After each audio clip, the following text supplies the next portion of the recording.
అలాగే మిస్ఎస్ రావు. ఆంధ్రప్రదేశ్ ముఖ్యమంత్రి చంద్రబాబు నాయుడు గారు కీలకమైనటువంటి నిర్ణయం అమరావతి రాజధాని విషయంలో తీసుకున్నారు. రాబోయేటువంటి రోజుల్లో ప్రతిరోజు వారణాసిలో ఏ విధంగా అయితే హారతి ఉంటుందో గంగా హారతి, అదే తరహాలో అమరావతిలో కూడా హారతి ఉండాలి అనేటువంటి నిర్ణయం తీసుకున్నారు. ఆ మేరకు ఈవో అనిల్ కుమార్ సింఘాల్ గారికి ఆయన మౌఖిక ఆదేశాలు ఇచ్చారు. దాని మీద అనిల్ కుమార్ సింఘాల్ గారు కసరత్తు చేస్తూ ఉన్నారు. ఆయన వెల్లడించిన దాని ప్రకారం అమరావతిలో ఉన్నటువంటి తిరుమల తిరుపతి దేవస్థానం ఆధ్వర్యంలో కైంకర్యాలు జరుగుతూ ఉన్నాయి. అక్కడ దేవాలయంలో అక్కడ వెంకటేశ్వర స్వామి టెంపుల్ని కట్టించారు అమరావతిలో. అక్కడ కైంకర్యాలన్నీ కూడా తిరుమలలో ఏ విధంగా జరుగుతున్నాయో అదే తరహాలో జరుపుతూ ఉన్నారు.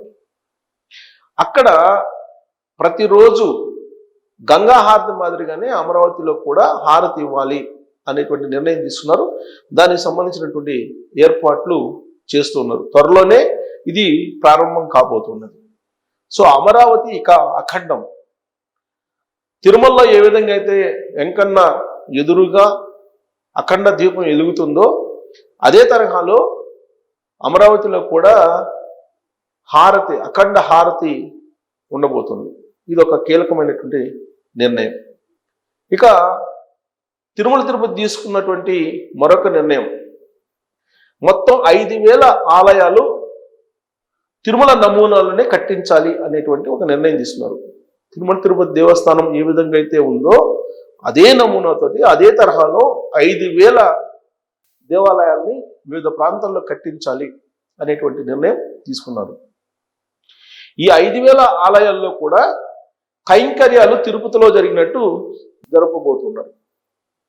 దానికి సంబంధించిన ఎస్టిమేషను ఇప్పుడు డబుల్ అయింది. దానికి కారణం ఏంటంటే తిరుమల తిరుపతి దేవస్థానం నమూనా అక్కడలాగా కైంకర్యాలు చేయడం ఇవన్నీ ఉన్నాయి కాబట్టి దానికి ఇప్పటి వరకు ఉన్నటువంటి ఎస్టిమేషన్ కంటే డబుల్ అయ్యింది. సో కొన్ని కోట్ల రూపాయలు అవుతుంది. గతంలో 10 లక్షలు దేవాలయం కట్టిస్తే సరిపోతుంది అనుకున్నది ఇప్పుడు 20 లక్షలు అవుతుంది. చంద్రబాబు నాయుడు గారు ఇచ్చినటువంటి ఆదేశాల ప్రకారం 10 లక్షలు కాస్త 20 లక్షలు అయింది, 20 లక్షలు కాస్త 30 లక్షలు అయింది, 30 కాస్త 40 అయింది.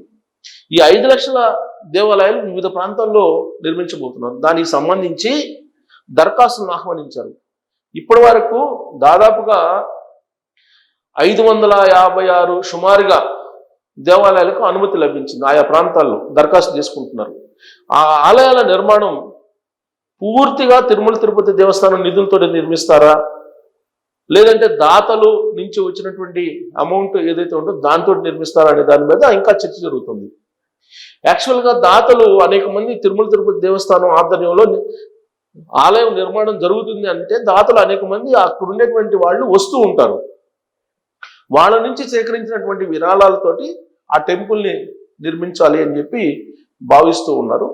ఒకవేళ అవసరమైతే తిరుమల తిరుపతి దేవస్థానం నుంచి నిధులను ఖర్చు చేసేటువంటి అవకాశం ఉంది. ఈ మొత్తం ఆలయాల్లో 5,000 ఆలయాల్లో తిరుమల తిరుపతి దేవస్థానంలో ఏ విధంగా అయితే అన్నప్రసాదం అందిస్తూ ఉన్నారో అదే తరహాలో అన్నప్రసాదాన్ని అందించబోతున్నారు. అంటే తిరుమల తిరుపతి దేవస్థానంలో మీరు ఉదయం నుంచి మళ్ళీ రాత్రి దాకా మీకు ఎప్పుడు పోయినా అన్న ప్రసాదం అందుతూ ఉంటుంది అక్కడ.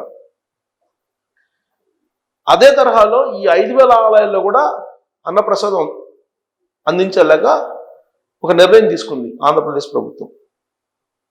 దానికి మఠాధిపతులు కానీ, పీఠాలు కానీ, మఠాలు కానీ, ఏదైనా స్వచ్ఛంద సంస్థలు కానీ వీళ్ళు కనుక వస్తే వాళ్ళతో టైఅప్ అయిపోయి దీన్ని నిర్వహించాలి అనేటువంటి ఆలోచనతో ఉన్నట్టు అనిల్ కుమార్ సింఘాల్ గారు అనౌన్స్ చేశారు.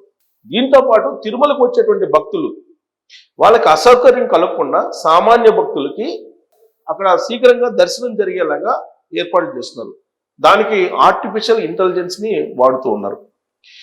దాని ద్వారా భక్తులు ఎంతమంది వచ్చారు, ఎన్నిసార్లు వచ్చారు, ఎప్పుడు వచ్చారు అనేటువంటి మొత్తం డేటా నిక్షిప్తమై ఉంటుంది. దాన్ని బట్టి సెగ్రిగేట్ చేయడానికి ప్రయత్నం చేస్తున్నారు ఆర్టిఫిషియల్ ఇంటెలిజెన్స్ ద్వారా. ఈ క్వాంటమ్ టెక్నాలజీని కూడా ఉపయోగించబోతున్నారు. ఇప్పుడు 3 నెలల లోపల మీకు ఆన్లైన్లో దర్శనాలు బుక్ చేసుకోవడానికి లేదు. ఇప్పుడు మనకు 300 రూపాయల స్పెషల్ దర్శనాన్ని ఈ నెలలో బుక్ చేస్తే ఇంక 3 నెలల తర్వాతనే 90 డేస్ అయితేనే మీకు దర్శనం బుక్ చేసుకునే దానికి ఎలిజిబిలిటీ ఉంది. ప్రస్తుతం తిరుమల తిరుపతి దేవస్థానంలో రద్దీ పెరుగుతున్న దృష్ట్యా ప్రతిరోజు 70 నుంచి 80 వేల మంది వస్తూ ఉన్నారు దర్శనానికి. వాళ్ళకి శీఘ్ర దర్శనం కావట్లేదు. దానికి కారణం బ్రేక్ దర్శనాలు, ప్రోటోకాల్ దర్శనాలు, ఇలా రకరకాలు ఉన్నాయి. వీటి కారణంగా సామాన్య భక్తులు దర్శనం చేసుకోవడానికి ఇబ్బంది పడుతూ ఉన్నారు. వాటిని కూడా కుదించి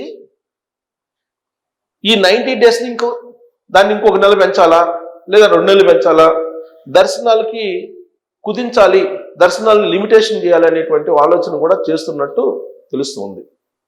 అందుకే ఆర్టిఫిషియల్ ఇంటెలిజెన్స్ను ఉపయోగించి ఈ స్పెషల్ దర్శనాలని ఆన్లైన్లో బుక్ చేసుకున్న స్పెషల్ దర్శనాలకి కొన్ని కండిషన్స్ పెట్టాలనే ఆలోచన చేస్తున్నాం. బ్రేక్ దర్శనాలకి, ప్రోటోకాల్ దర్శనాలకి ఇప్పటివరకు ఏం లేవు, కానీ స్పెషల్ దర్శనాలకు మాత్రం కండిషన్స్ ఉన్నాయి. ఆర్జిత సేవలకు కూడా కండిషన్స్ ఉన్నాయి. ఒకసారి బుక్ చేసిన తర్వాత మళ్ళీ 3 నెలల పాటు మీరు బుక్ చేసుకోవడానికి ఎలిజిబిలిటీ కాదు. ఆ యాప్ ఆ విధంగా డిజైన్ చేశారు. అదే తరహాలో ఇప్పుడు స్పెషల్ దర్శనాలు కూడా చేయాలి అనేటువంటి ఆలోచన కూడా చేస్తున్నట్టు వినిపిస్తుంది. గతంలో మాదిరిగా బస్సుల్లో ప్రయాణించేటువంటి వాళ్ళ సంఖ్య తగ్గుతూ ఉంది. తిరుమల తిరుపతి దేవస్థానం వెళ్ళేటువంటి వాళ్ళు ఎక్కువ మంది కారుల్లో వెళ్తున్నారు ఇప్పుడు. అందుకే మనకి అలిపిరి దగ్గర చూస్తే దాదాపు ఒక 1/2 కిలోమీటర్ లెక్కన కార్లు బారులు తీరు ఉంటాయి. అలాంటి పరిస్థితిని గమనించిన తర్వాత బేస్ క్యాంప్ అనేది ఒకటి ఏర్పాటు చేయాలి అలిపిరిలో. వాళ్ళ దర్శనాలకు అనుగుణంగా పైకి వెళ్ళేలాగా కింద బేస్ క్యాంప్ అనేది ఒక దాన్ని ఏర్పాటు చేసి అక్కడ విడిది చేసేలాగా కొన్ని ఏర్పాట్లు చేస్తూ ఉన్నారు. ఇటీవల కాలంలో తిరుమల తిరుపతి దేవస్థానానికి సంబంధించినటువంటి ల్యాండ్ మళ్ళీ వెనక్కి తీసుకున్నారు. జగన్మోహన్ రెడ్డి గారి ప్రభుత్వం హోటల్స్కి ఇస్తే దాన్ని మళ్ళీ వెనక్కి తీసుకున్నారు. ఆ 20 ఎకరాలు 30 ఎకరాలు ఉంది. దాంట్లో ఒక బేస్ క్యాంప్ దాన్ని ఏర్పాటు చేసి ఆ బేస్ క్యాంప్లోనే కొంతమంది భక్తుల్ని ఉంచేలాగా ప్లాన్ చేస్తున్నారు. ఎందుకంటే తిరుమల కొండ మీద ట్రాఫిక్ జామ్ అవుతున్నాయి, కార్ల సంఖ్య పెరిగిపోయింది, పార్కింగ్ సమస్యలు ఉన్నాయి. ఆ కారణం చేత బేస్ క్యాంప్ ఒకటి ఏర్పాటు చేయాలి అనేటువంటి కీలకమైన నిర్ణయం కూడా తీసుకుంటూ ఉన్నారు. రాబోయేటువంటి రోజుల్లో తిరుమల తిరుపతి దేవస్థానాన్ని పోలినటువంటి ఆలయాలు ప్రతి గ్రామంలో మేజర్ పంచాయతీల్లో ఉండాలి అనేటువంటి నిర్ణయం తీసుకుంటున్నారు. ఇప్పటికే భారతదేశంలో ఉండే రాష్ట్రాల రాజధాని ప్రాంతాల్లో అలాగే కేంద్ర పాలిత ప్రాంతాల కేంద్రాల్లో తిరుమల తిరుపతి దేవస్థానాలు ఉండేలాగా ఆల్రెడీ ప్లాన్ చేశారు. దానికి సంబంధించినటువంటి ఏర్పాట్లు కూడా చేస్తూ ఉన్నారు. తమిళనాడు, ఒరిస్సా ఈ ప్రభుత్వాలు ఆల్రెడీ ఇప్పటికే భూములు కూడా కేటాయించాయి తిరుమల తిరుపతి దేవస్థానానికి సంబంధించిన ఆలయం నిర్మించడానికి. తిరుమల ఆధ్వర్యంలో, టీటీడీ ఆధ్వర్యంలో నిర్మితమయ్యేటువంటి ఆలయాలకి భూములను ఆయా రాష్ట్రాలు కేటాయిస్తూ ఉన్నాయి రాజధాని ప్రాంతంలో ఆలయాలను నిర్మించడానికి. అదే తరహాలో మిగిలిన ప్రాంతాల్లో 5,000 ఆలయాలు నిర్మించాలని ఒక టార్గెట్ పెట్టారు చంద్రబాబు నాయుడు గారు. ఆయన పెట్టినటువంటి టార్గెట్ మేరకు ఆలయాలను నిర్మించడానికి యుద్ధ ప్రాతిపదికన తిరుమల తిరుపతి దేవస్థానం బోర్డు ప్రయత్నం చేస్తుందని అనిల్ కుమార్ సింఘాల్ గారు అనౌన్స్ చేశారు. సింఘాల్ గారు ఈవోగా బాధ్యతలు స్వీకరించిన తర్వాత ఒక్కొక్కటి సమస్య ఒక్కొక్క రకంగా పరిష్కరిస్తూ వస్తూ ఉన్నారు. ఆయన రీసెంట్గా జరిగినట్టు బ్రహ్మోత్సవాలను విజయవంతంగా నిర్వహించారు. వైకుంఠ ఏకాదశి, ఈ వైకుంఠ ఏకాదశికి సంబంధించి ఏ విధంగా ఇబ్బంది లేకుండా సామాన్యులు కూడా అందుబాటులో ఉంచాలనేటువంటి ఆలోచనతో ఆయన ఆన్లైన్లో ఈసారి వైకుంఠ ఏకాదశి టికెట్స్ని డిప్ పద్ధతి ద్వారా, లక్కీ డిప్ పద్ధతి ద్వారా ఎంపిక చేశారు.